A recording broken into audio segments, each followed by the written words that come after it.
So, meron akong suot ng damit. Ito, malaki lang siya, pero sa maniwalat kasi hindi. Masyadong mabuting maniwala kasi hindi.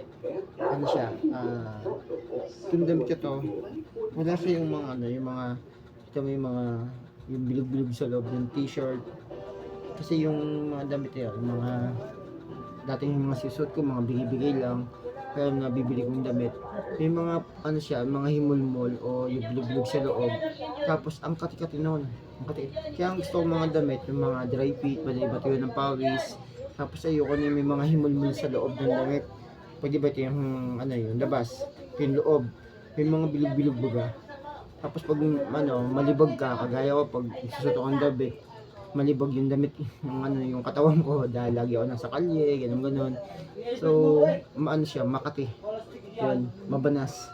Kaya mga damit ko, puro mga ito nagustuhan ko siya kasi nga masarap siyang suotin. Madali siyang tuyo ng pawis. Pangalawa, ang gusto kong sukat ng damit ko, yung mga ganito. Yan, ganyan sukat. Ganyan. Kasi kapag malaki, kagaya nito, malaki siya. Diba pag pinapawisan ako, di ba yan, maluang.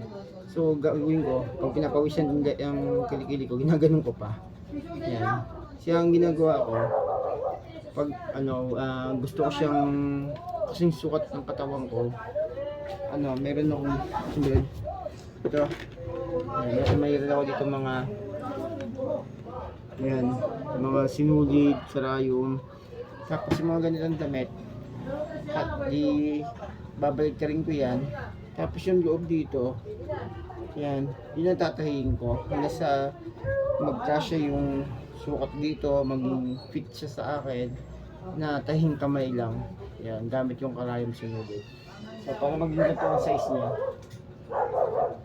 Yan. Yan, nagagawa ko yan. Kasi talaga sa gusto ko yung mga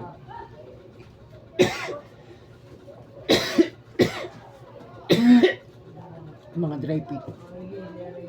Kaya yung mga damit na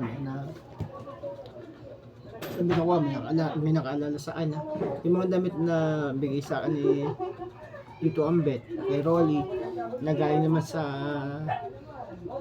pamilyang kay Ate Nini, pinsang buo ng nanay ko, at saka sa ibang mga kakilala ko na binibigyan ako ng damit. Yung iba binibili ko, yung iba naman bigay sa akin. So binibenta ko siya, pinagkakitaan ko siya, ginagawa itong basaan sa bakery. And then, yun, gusto ko din magtayo ng hukay-hukay ng business. Kasi ang dami kong damit talaga, lalo yung mga bigay ni Doktora, Mabel. Marami din naman akong hanger. So yun ang ginagawa ko. So yun naman, ako kasi, sa daming damit, nabigay sa akin yung iba, sinusuot ko din naman. At pag dadaling ko sa bakery, lalabang ko muna. So, bago ko benta. So, yun ang naman for the Blazers Story. Isa sa mga favorite na damit ko. Kasi nga, masarap siyang suotin. Kasi wala siyang himulmol dito. Ng mga ganyan-ganyan. So, that's all. That's it.